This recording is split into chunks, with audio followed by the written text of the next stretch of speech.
नमस्कार। Times of Swaraj के खास कार्यक्रम बड़ी बहस में आप सबों का स्वागत है और मैं हूं संतोष सिंह।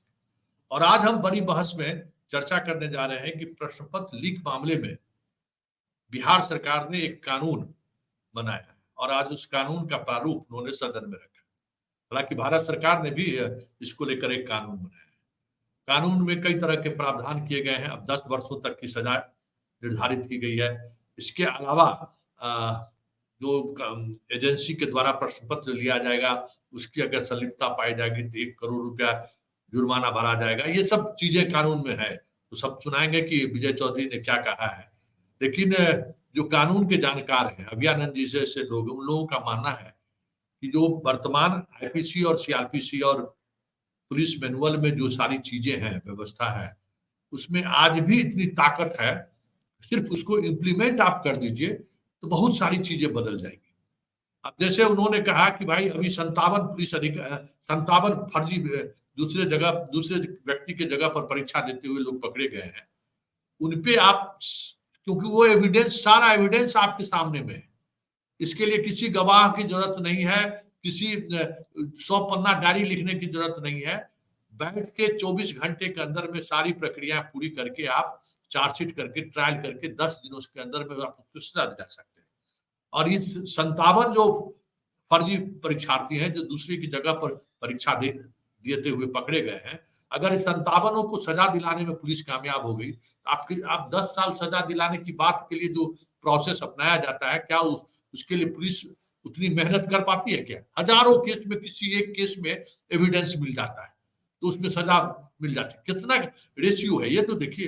लेकिन जिस केस में ऑलरेडी एविडेंस मौजूद है उस पर सिर्फ कार्रवाई कर दे तो बहुत सारी चीजें बदल सकती है। चलिए हम इस मसले पर चर्चा करेंगे। हमारे साथ अखिलेश जी जुड़ रहे हैं। अखिलेश जी, चलिए इस कार्यक्रम में आपका स्वागत है। अखिलेश जी पुलिस पदाधिकारी भी रहे हैं और शिक्षाविद भी हैं, प्रोफेसर भी हैं, इसलिए ये बेहतर चीजों को समझ सकते हैं कि सरकार ने जो कानून बनाया है, इस कानून के सहारे वाकई में, क्योंकि बिहार की पूरे देश में बदनामी हो रही है। अभी नीट मामले में भी सुप्रीम कोर्ट में सिर्फ बिहार बिहार बिहार, जैसे लग रहा था कि बिहार में ही प्रश्न पत्र लीक होता है और यहाँ वही धंधाई चलता है। इस तरीके से बहस के दौरान बातें रखी जा रही थी। तो क्या वाकई में इस तरीके के कानून बनाए जाने से कार्रवाई, मतलब इस तरीके का गैंग जो ऑपरेट हो रहा है उस पर नियंत्रण पाया जाएगा? हम डिबेट की शुरुआत करेंगे, लेकिन जरा सुनिए कि आज विजय चौधरी सदन में जो कानून का मसौदा पेश किया है उसको लेकर विजय चौधरी मीडिया से बात करते हुए क्या कर रहे हैं, जरा आप पहले सुन लीजिए, फिर हम अखिलेश जी से चर्चा करेंगे। काफी दिनों से इस तरह की जो लोक परीक्षाओं में कदाचार या अनुचित साधन का उपयोग होता है, इसके विरुद्ध सख्त कानून बनाने की जरूरत थी। और जो केंद्र सरकार ने फरवरी में कानून बनाया, जिसे जुलाई से लागू कर दिया गया है, उसी के अनुरूप बिहार सरकार ने भी आज एक कानून बनाया है। आप सब लोग जानते हैं कि अभी नीट का पेपर का मामला है, ये मामला बढ़ते बढ़ते उच्चतम न्यायालय तक पहुंच गया है। और सही बात है कि आज लोक परीक्षाओं में पारदर्शिता और विश्वसनीयता बहाल करने की ज़रूरत है। और इस तरह के जो अनुचित साधन का उपयोग करते हैं, गड़बड़ी करते हैं, उससे हमारे प्रदेश और देश के जो मेधावी छात्र होते हैं, मेहनती छात्र होते हैं, उनके भविष्य के साथ खिलवाड़ होता है। और आपने देखा होगा कि इस अधिनियम में वैसे तत्व जो इस तरह की गड़बड़ियां करते हैं उनके विरुद्ध सख्त कानून बनाया है। कई मामलों में जो सेवा प्रदाता हैं, यानी एजेंसी वाले हैं, अगर वो संगठित रूप से इस तरह के आपराधिक कृत्य में शामिल हैं तो उनको मिनिमम 1 करोड़ रुपए तक की सज़ा है, 10 साल तक कैद की सज़ा है। इसलिए ये सख्त कानून बनाया गया है और हम उम्मीद करते हैं कि इससे हमारे बिहार के जो मेधावी छात्र हैं, जो मेहनती छात्र हैं, जो लगनशील छात्र हैं, जो मेहनत के बल पर सफलता हासिल करना चाहते हैं, नियुक्तियों और नामांकन के परीक्षाओं में अपने भरोसे सफल होना चाहते हैं, वैसे छात्र छात्राओं का, वैसे युवाओं का भविष्य सुरक्षित होगा, सुनहरा होगा। जी अखिलेश जी, आपने सुना कि मंत्री जी क्या कह रहे हैं? क्या सिर्फ कानून बना देने से, और जिस तरीके का कानून बनाया गया है, बिहार बदनाम तो पूरे देश में हो ही गया। एक रंजीत दौन का दौर था, एक अभी अभी संजीव मुखिया का दौर है।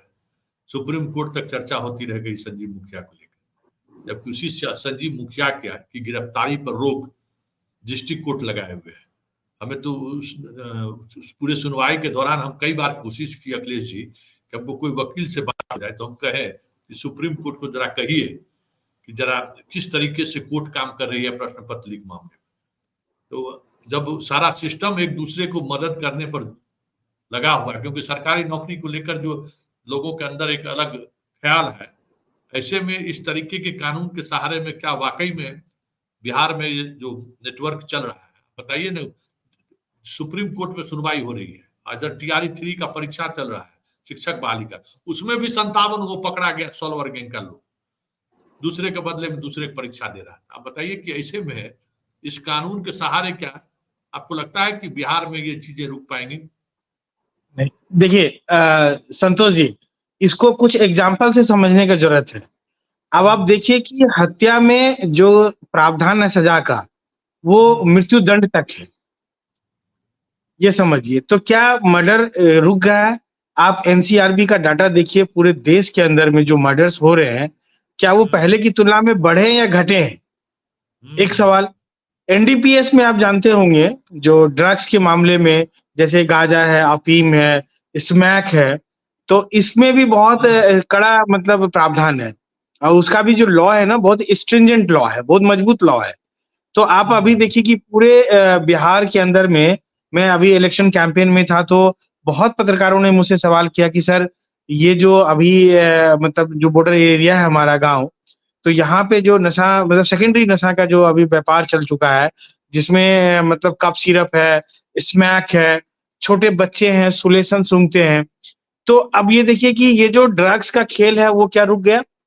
आर्म्स एक्ट को आप देखिए कि कोई कमजोर एक्ट है क्या वो? क्या हथियार का खरीद फरोख्त रुक गया? AK-47 तक के लोग पकड़े गए हैं, मतलब प्राइवेट। तो मेरा ये कहना, या मनी लॉन्ड्रिंग का जो केस है वो कोई कमजोर केस है क्या? तो हमारे देश में ऐसे बहुत मजबूत कानून हैं अलग-अलग मतलब क्राइम को लेकर के, लेकिन वो सारा क्राइम बदस्तूर जारी है और पूर्व के वर्ष में वो आगे बढ़ जा रहा है। तो इसका मतलब है कि स्ट्रिंजेंट लॉ उसको रोकने में सक्षम नहीं है। जैसे अगर पॉस्को ये एक्ट को कभी, लीजिए ना, जिस हाँ, तरीके का पॉस्को एक्ट बनाया गया हाल के वर्षों में, हाँ, तो हाँ, अगर ये रुके, हाँ, जो ह्यूमन ट्रैफिकिंग का मामला है, तो मतलब वही कह रहे हैं कि जो अलग-अलग क्राइम है, जो हीनियस क्राइम के श्रेणी में आता है, तो वो हीनियस क्राइम के अगेंस्ट में बहुत मजबूत लॉ पहले से है, लेकिन आप देखेंगे कि हीनियस क्राइम का संख्या बढ़ते जा रहा है। गैंग रेप देखिए आप कितना बढ़ गया है। तो मेरा ये कहना है कि ये लॉ बनाने से नहीं होगा, इंटेंशन से होगा। आज मैंने इस पे ट्वीट भी किया है कि जब भी मतलब ये रुकेगा तो नियत से रुकेगा, कभी भी इस कानून से नहीं रुकने वाला है। जब अब आप बताइए कि नियत के मामले में क्या अभी जो वर्तमान में पिछले 2 साल में 67 BPSC का पेपर लीक हुआ, सिपाही भर्ती का पेपर लीक हुआ, दरोगा का पेपर लीक हुआ, इस तरह के कई परीक्षाओं का पेपर लीक हुआ, तो उसमें क्या उपलब्धि रही है सरकार की? वो उसमें मतलब क्या जो उसके मेन कर्ता धर्ता थे, जो उसके मेन एक्यूज थे, वहां तक उसका जांच गया? बीच में जांच को डाइवर्ट कर दिया जाता है। अभी नीट के मामले में आप देखिए, अब तो है कि किसी भी जांच को इधर-उधर डाइवर्ट करना है, CBI को सौंप दीजिए।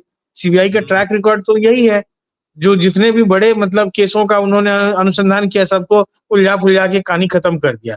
सजा दिलाते नहीं है वो, और बाद में मतलब ये वो कुछ भी उसके ऊपर तो कोई प्रश्न चिन्ह उठा नहीं सकता। याद करिए कि रंजीत डॉन को कब CBI ने गिरफ्तार किया था, 4-5 उस हाँ। केस का ट्रायल हुआ, क्या हुआ?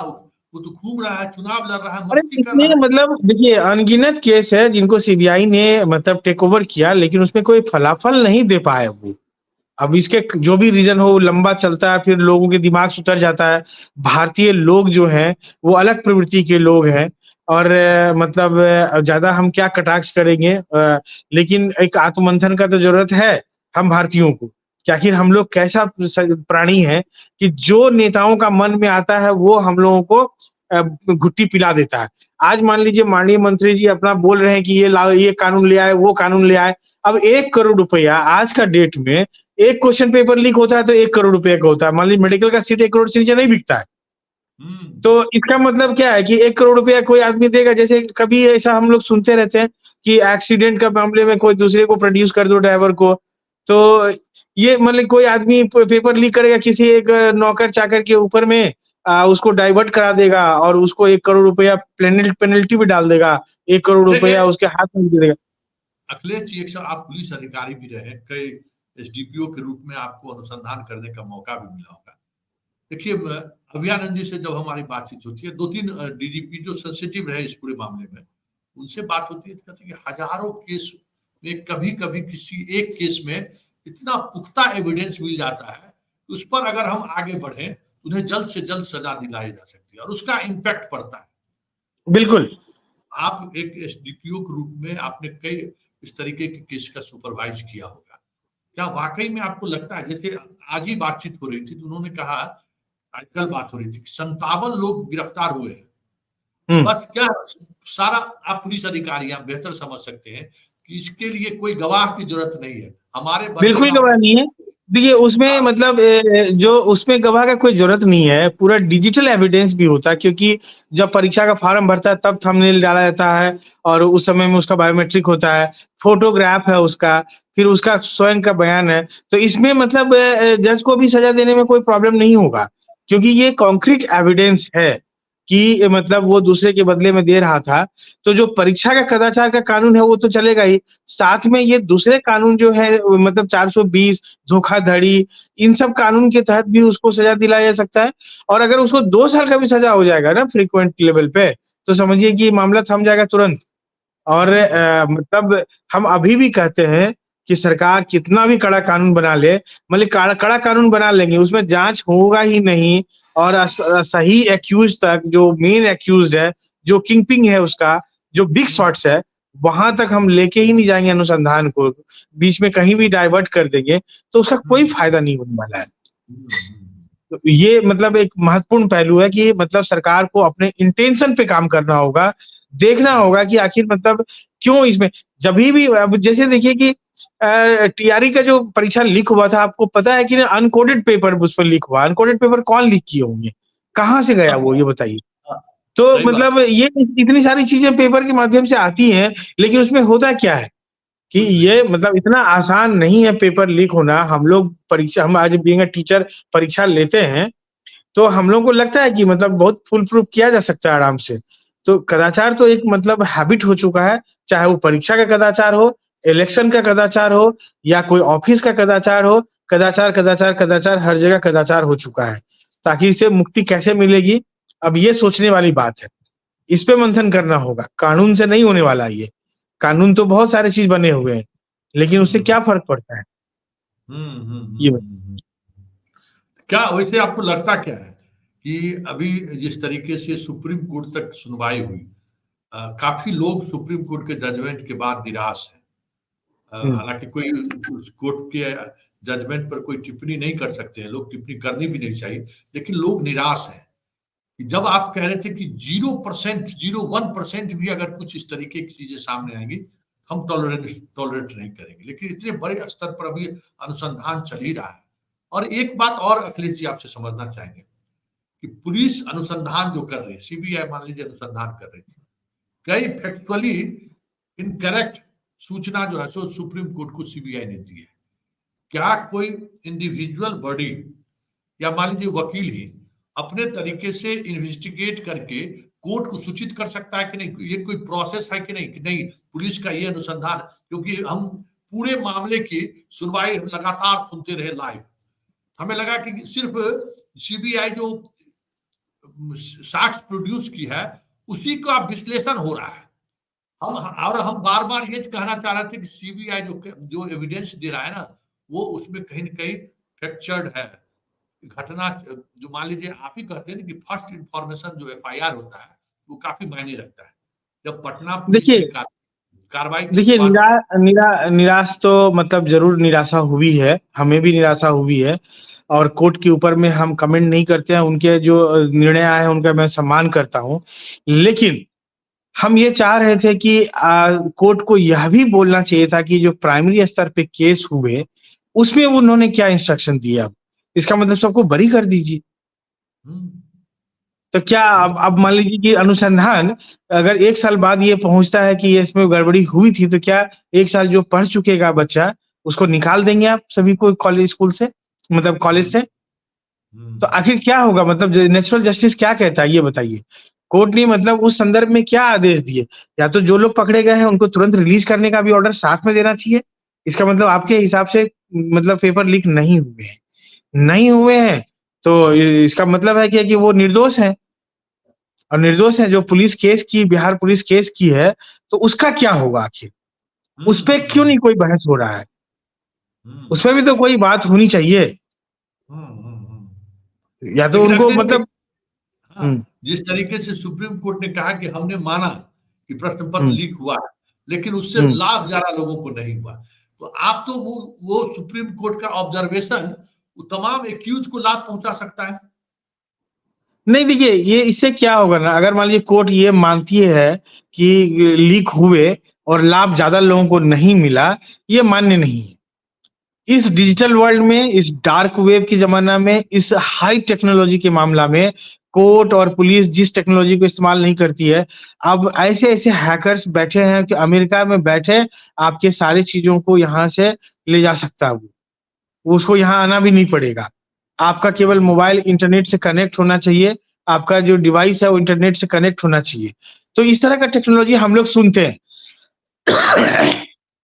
और ऐसा है भी क्योंकि बहुत बार ऐसा सुनते हैं कि नासा का वेबसाइट को हैक किया गया, आरबीआई की वेबसाइट को हैक किया गया। तो जो छोटे-छोटे बच्चे 14 साल, 13 साल के बच्चे हैक करते हैं, अभी फिर जो गूगल की माइक्रोसॉफ्ट में वेबसाइट जो को हुआ, हैक अखिलेश जी अभी जो माइक्रोसॉफ्ट के कारण जो हुआ, पूरा हाँ। सिस्टम पूरा दुनिया का जो है सो पूरा सिस्टम फेल कर गया। तो तो ये देखिए अब ये अगर मान लीजिए ये अगर कहीं भी ये एक्सेप्टेंस है थोड़ा-सा भी सुई का नोक बराबर भी एक्सेप्टेंस है, उस हालत में तो मतलब ये निर्णय स्वागत योग्य नहीं है, ये हुँ, समझिए। अगर एक्सेप्टेंस नहीं है, एकदम एक डिनाई करना पड़ेगा स्पष्टता कि there was no any paper leak. अब ये पेपर लीक के बाद स्केल को मेज़र नहीं किया जा सकता है, एकदम ये मैं तो स्पष्ट शब्दों में कहूँगा, कोई नहीं कह सकता है, कैसे कहेगा ये? अगर हुँ, आप मेज़र करना ही चाहते हैं, अगर मतलब आउट ऑफ वे वो भी मतलब इनजस्टिस होएगा एक तरह से फंडामेंटल राइट का हनन है। अगर आप करना ही चाहते हैं उसको स्केल कितने लोगों को मिला नहीं मिला, तो मैं बार-बार कह रहा हूँ कि उन 25,000 आदमी का एग्ज़ाम री-एग्ज़ाम करा दीजिए। कोर्ट भी एक बार इस तरह की बात बोली थी कि उन 25,000 का करा दीजिए एग्ज़ाम। तो नहीं ये तो तो पता 1500 चलता का है कराए ना भाई। आप उस 1500 हाँ, को कराए ना जिसको 720 नंबर दे दिए थे। हाँ। कराए। तो उसी प्रकार से इन 25,000 लोगों का एक बार हुँ, मतलब री-एग्ज़ाम करा दीजिए। तो उससे हुँ, आइडिया मैं दूसरा ये भी बोला हूँ कि उनका एकेडमिक प्रोफाइलिंग कीजिए, कि उसका हुँ। पीछे का एकेडमिक हिस्ट्री कैसा है। आप बताइए ना तो जो उस इंटरमीडिएट में फेल कर गया, वही सुनिए क्या हम तो आश्चर्यचकित हो रहे थे। इंटरमीडिएट में फेल कर गया, वो टॉपर है। आप बताइए कैसे हो सकता है?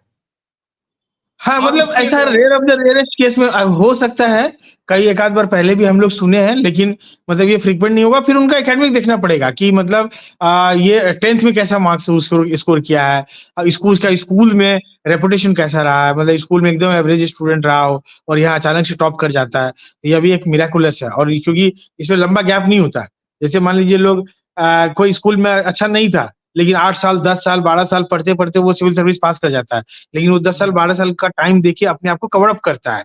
तो हुँ, मैं तो कह रहा हूँ कि 2 चीज़ से बहुत मतलब अच्छा से पता लगाया जा सकता है। कम से कम कोर्ट से हम इसकी उम्मीद ज़रूर कर रहे थे कि वो एकेडमिक प्रोफाइलिंग कराएँ उन 25,000 बच्चों का और उनका री-एग्ज़ाम कंडक्ट करें, तो उनसे एक बहुत बेटर आइडिया ड्रेन हो सकता और एक जस्टिस हो पाता और लोगों का ट्रस्ट बिल्ड होता। मतलब 25 लाख लोगों का आप एग्ज़ाम नहीं लेना चाहते हैं, तो कम से कम कुछ तो सॉर्ट आउट कीजिएगा। कहीं तो एक सॉर्टिंग का एक बेसिस तो बनाना पड़ेगा ना। कि आखिर ऐसे कैसे, मतलब ये बड़ा अजीब सा अटपटा सा लग रहा है थोड़ा सा। नहीं, जो सीबीआई जो कहे कि हमने चिन्हित किया है 155 हजारीबाग 30 यहाँ पे, उसमें जो मेडिकल में कम्पीट कर गया जिसको सरकारी कॉलेज मिला है, उसके साथ क्या करना है? वो भी जजमेंट का उस तरीके का हिस्सा नहीं दिखा कि क्या करना है क्या नहीं करना है। सो नहीं, अब फुल जजमेंट के बाद ही पता चलेगा कि किन किन मतलब मैटर को उन्होंने मतलब उसमें इंक्लूड किया है, तो जजमेंट पूरा पढ़ने के बाद ही सही सही पता चल पाएगा। लेकिन मतलब थोड़ा तो टफ है ये जजमेंट तक पहुंचना और जजमेंट को डाइजेस्ट करना, क्योंकि तो वो अलग तरह का थ्रो आ रहा था अच्छा, और अपने अचानक से चीजें मतलब जी जी जी, हाँ, क्या बता रहे थे? कह रहे हैं कि जो मतलब जो परसेप्शन बिल्ड हो रहा था कोर्ट की तरफ से, वो अचानक से टर्न डाउन हो गया। मतलब बोलते हैं ना कि 180 डिग्री से घूम जाना, वैसा हो गया। तो ये है, देखिए अब इससे क्या है, अगर मान लीजिए सचमुच हुआ होगा तो मतलब ऐसा करने वालों का मनोबल बहुत बढ़ जाएगा। यही सवाल है कि प्रश्न पत्र लीक मामले में, नीट के प्रश्न पत्र लीक मामले में जिस तरीके से सुप्रीम कोर्ट लंबे बहस के बावजूद कुछ ऐसा अपराध को लेकर कोई वो मतलब जो सरकार जो कहा उसको उसने कोर्ट ने स्वीकार कर दिया। जिस सरकार पे सब कुछ हेरा फेरी या जो भी कहिए सारा आरोप तो उन्हीं पर है। एनटीए अब हर सुनवाई के दौरान जो नई चीजें आती रही, कोर्ट का जजमेंट आता रहा, उसको अनुसार करते रहे। भाई आप 720 नंबर दिए, कोर्ट ने कहा परीक्षा ले लिए, आप प्रश्न पत्र गलत था, उसका आंसर आपने जो सो स्वीकार करते हुए सबको नंबर दे दिया, उस वजह से कई लोग टॉप हो गए। मतलब उस एक सवाल की वजह से 40,000 स्टूडेंट प्रभावित होने वाला है। आपको नए सिरे से रिजल्ट निकालनी है। ये सारी चीजें हुई, लेकिन इसको लेकर जो आप सिस्टमैटिक फेल्योर की जो बात हो रही थी, हम बार बार यही सुनते थे कि सिस्टमैटिक फेल्योर है कि नहीं। सिस्टमैटिक फेल्योर का इससे बेहतर और उदाहरण क्या हो सकता है? क्या आपको लगता है कि जजमेंट के बाद कम से कम प्रश्न पत्र लीक जैसे ये प्रतिभाओं के साथ जो खिलवाड़ देश के स्तर पर हो रहा है, क्योंकि आज देश के सामने सबसे बड़ी समस्या है, व्यापक मध्य प्रदेश सामने है ही, हर परीक्षा में ये चीजें हो रही है। सुप्रीम कोर्ट के इस जजमेंट के बाद पुलिस या इस सिस्टम में जो लोग लगे हुए हैं, देखिए इसमें बहुत सारा चीज अनजस्टिफाइड है। जैसे सीकर से इतने सारे रिजल्ट हुए, मतलब एक्सेप्शनली 5-6 गुना ज्यादा मतलब माना जाता है जो मेरिट में आया है गवर्नमेंट के लिए। ये एक मतलब क्वेश्चनेबल है। इसके बाद जो एबनॉर्मल बाउंस हुआ रैंक में, तो उसका कोई जस्टिफिकेशन क्लियर कट नहीं है कहीं भी। हम लोग मतलब जानने की कोशिश भी कर रहे हैं कि आखिर मतलब ये अचानक से इतना बाउंस कैसे हुआ, कि मतलब रैंक जिसका रैंक 2000-3000 के आसपास होना चाहिए वो 10,000 क्रॉस है। तो जिस रैंक पे मान लीजिए एम्स मिला, जिस नंबर पे उस नंबर पे अभी पीएमसीएच भी मिलना मुश्किल लग रहा है। तो आखिर ये जो एबनॉर्मेलिटी है, ये एबनॉर्मेलिटी भी एक्सप्लेन होना चाहिए, ताकि मान लीजिए हम संतुष्ट तो हो सके बीइंग अ सिटीजन। हमको भी लगे कि नहीं, हम जो लाइन ऑफ सोच रहे थे वो मेरा लाइन ऑफ थिंकिंग गलत था। कम से कम ये मतलब एक जस्टिफिकेशन आएगा तो उस जस्टिफिकेशन को पढ़ के हम भी समझ पाएंगे कि भाई नहीं, हम जो पहले सोच रहे थे वो गलत था, इस वजह से रैंक मतलब इस तरह से शिफ्ट हुआ, मतलब जो अनएक्सेप्शनल शिफ्ट कहते हैं उसको, वो हुआ। तो वो कैसे मतलब शिफ्ट किया गया। तो ये सब बहुत सारी चीजें हैं जो कि अनएक्सप्लेन्ड है, ये समझिए। तो चलिए आखिरी टीआरई जैसे, सवाल, हाँ बोलिए बोलिए। आखिरी सवाल आपसे जानना चाहेंगे कि ये जो कानून जो आज सरकार ने सदन से पास किया, पुलिस के लिए जो पहले से कानून मौजूद है, अब एक नया कानून भी उनको आया है, क्या लगता है कि कुछ चीजें बदलेंगी कि सिर्फ उसी तरीके से चलता रहेगा? देखिए मतलब मैं तो कहता हूँ कि सकारात्मक दिशा में अगर काम होगा तो जरूर बदलेगा। लोगों के अंदर एक ट्रिगर तो क्रिएट होगा कि भाई हम जाएंगे 10 साल के लिए, एक साइकोलॉजिकल तो मतलब प्रेशर निश्चित बिल्ड होगा। तो मतलब हम कानून का स्वागत करते हैं, लेकिन उससे ज्यादा हम आग्रह करते हैं सरकार से कि नियत में मतलब ये आए। आपको पता है कि टीआरई 2 का मतलब टीआरई 3 का जो पेपर कैंसिल हुआ था, आप उसमें एक मतलब सरकार के मंत्री कहते रहे थे कि पेपर कैंसिल नहीं हुआ है। नहीं हुआ। तो मतलब जबकि पुलिस साइमल्टेनियसली कम से कम जो एक वैल्यूएबल पद पे है उनको तो मतलब रुक के बोलना होगा ना। सरकार मतलब एक तरफ पुलिस जांच कर रही है, लोगों को मतलब 100 150 लोगों को जेल में बंद की है, एग्रेसिव जांच चल रहा है। उस समय में एक मिनिस्टर का बयान, कोई वो हमारे जैसा आपके जैसा कोई साधारण व्यक्ति नहीं है, वो मिनिस्टर है, सरकार को रिप्रेजेंट करता है। उनका बयान मतलब ऐसा माना जाएगा कि सरकार का बयान है वो, ये समझिए, कोई धर्मेंद्र प्रधान भी कार्यकर्ता यही नहीं है। याद करिए ना, नीट के शुरुआती दिनों में धर्मेंद्र प्रधान भी यही हाँ कह रहे थे और एनटीए भी कह रहा था कोई प्रश्न पत्र लीक नहीं हुआ है। हाँ, बाद में वो अपना सुर बदले, तो धर्मेंद्र प्रधान जी तो अपना सुर बदले, फिर से सुर को करेक्ट किए। तो हम ये कह रहे हैं कि मतलब इस तरह की जब चीजें होंगी तो ये सख्त का सुई तो जाएगा सब तरफ ना। इसको कोई रोक सकेगा? कोई नहीं रोक सकता है। कोई दबे जुबान में बोलेगा, कोई खुल के बोलेंगे, लेकिन सच्चाई तो सच्चाई है, उसका सामना करना पड़ेगा। इस बात का जस्टिफिकेशन मतलब वो माननीय मंत्री दे पाएंगे कि जो हम बोल रहे थे उस पे भी जस्टिफिकेशन आना चाहिए। इतनी बड़ी-बड़ी बात करते हैं, इतना सिद्धांतवादी बात करते हैं, लेकिन ग्राउंड पे क्या हो रहा है वो हम सबों के सामने है। वो तो समझिए कि इस राज्य, इस देश की जनता है ऐसी कि ऐसे लोग बर्दाश्त किए जा रहे हैं। और ये मतलब और कोई ऐसा सेंसिटिव अगर नागरिक होगा तो ऐसे लोग बर्दाश्त नहीं किए जाएंगे, कदापि नहीं किए जाएंगे। चलिए, बहुत बहुत धन्यवाद Akhilesh ji, thank you, thank you. नमस्कार। तो हमारे साथ अखिलेश जी जुड़े हुए थे, जो लीगल सिस्टम को भी बताया कि किस तरीके से कार्य कानून होने से ही चीजें नहीं बदल सकती हैं। जरूरी ये है कि ज्यादा से ज्यादा इस तरीके के मामले में आप सजा दिला सकें, संपत्ति जब्त करने का प्रावधान करें, जिससे एक डर पैदा हो अपराधियों में, जो डर पैदा नहीं हो रहा है। लेकिन सुप्रीम कोर्ट के जजमेंट के बाद एक बात तो तय है कि इस तरीके की चीजें जो देश में काफी तेजी से फैल रहा है, प्रतिभाओं को जिस तरीके से रोकने की कोशिश हो रही है पैसे वालों के सहारे, सुप्रीम कोर्ट के जजमेंट से ऐसे लोग निराश जरूर होंगे। चलिए, इस बड़ी बहस को यहीं समाप्त करते हैं, फिर किसी नए मुद्दों के साथ हमारी आपकी मुलाकात होगी। फिलहाल हमें इजाजत दीजिए, नमस्कार।